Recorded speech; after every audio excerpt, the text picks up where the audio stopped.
Weather update tayo mga kapatid. Gaya ng inaasahan, tuloy na pong humina at isa na lamang low pressure area. Ito po ang dating Bagyong Ada. At palayo na rin po yan sa ating bansa at malayo na rin po yan sa anumang bahagi ng ating landmass o kalupaan. Ito po ang low pressure area na ito na dating ang Bagyong Ada ay huling namataan ng Pag-asa sa layong 1,285 kilometers east ng Central Luzon. Ito ay patuloy na kumikilos, pasubsob at palayo sa ating bansa sa bilis na 20 kilometers per hour. Samantalang, ito namang low pressure area sa labas ng ating Philippine Area of Responsibility ay napakalayo pa rin sa anumang bahagi ng ating bansa. Yan po ay huling namataan ng Pag-asa naman sa layong 2,225 kilometers east ng southeastern Mindanao. Ito pong dating Bagyong Ada ay inaasahan natin na malusaw na lamang dahil nga sa malamig na hanging amihan bago pumasok ang weekend. Ito namang binabantayan natin low pressure area sa labas ng ating PAR. Yan po ay kikilos, pasilangan at maaari pong magpaulan sa ilang bahagi ng Mindanao, particularly sa eastern section ito.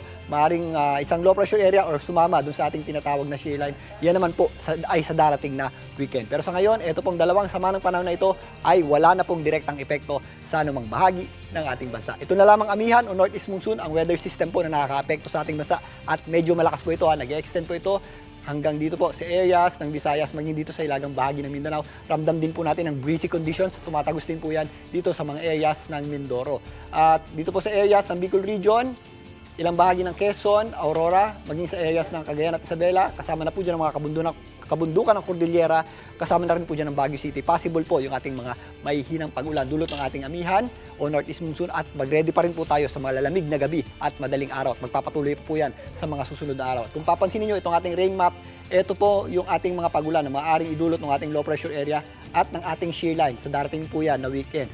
Particularly dito sa eastern section ng Mindanao, yan po ang areas ng Caraga at areas ng Davao Region. So mag-ready po tayo sa mga possible effects yan gaya ng mga flash floods and landslides. Dito po sa Metro Manila, magpapatuloy po ang maganda at maaliwalas na panahon, lalong-lalo sa umaga hanggang tanghali. Pero pagsapit po ng hapon, possible pa rin po yung ating mga dagliang mahihinang pag-ulan o yung mga pag-ulan na dumadaan lamang at hindi rin naman masyadong nagtatagal. At mag-ready pa rin po tayo sa mga malalamig na gabi at madaling araw dahil pa rin yan sa epekto ng ating amihan. At yan muna ang latest sa ating lagay ng panahon. Muli ako po ang inyong weather frontliner, Alvin Pura, na laging may panahon para sa iyo. Mga kapatid, Julius Babaw po. Para sa komprehensibo at makabuluhang balitaan at talakayan, mag-follow at mag-subscribe na sa social media pages ng News 5.